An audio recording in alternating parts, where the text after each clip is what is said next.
Kailangan ba talaga na sumali tayo sa isang grupo? Mahalaga na malaman natin ito bilang isang content creator. Madami na ang nagtatanong nito sa akin. Isa na dito, si Idol Carlita Lubon Tanaka. Shoutout sa iyo, Idol. Hindi naman sa pilitan o kinakailangan talaga na sumali tayo sa isang grupo. Pero may maaaring maitulong ang pagsali natin sa isang grupo. Pero kailangan maging maingat ka sa pagsali sa isang grupo dahil baka maling grupo ang iyong masalihan. Maraming klase ng grupo na mapipilitan ka talagang mapasali lalo na at may namumuno na tinatawag na mabulaklak ang pananalita. Kung baga sa pagtitinda, mahusay talagang mag-sell stock.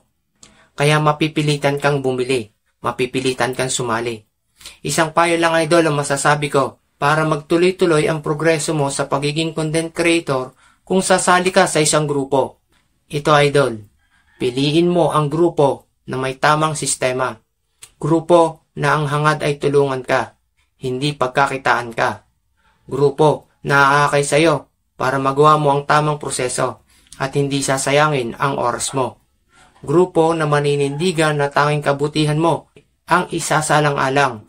At higit sa lahat, ito ang grupo na hinding-hindi ka ililigaw ng landas dahil gustong tulungan kang maitaas. Walang masama kung ikaw mismo ang kusang sumali para malaman mo kung tama ba ang sistema ng nasalihan mo.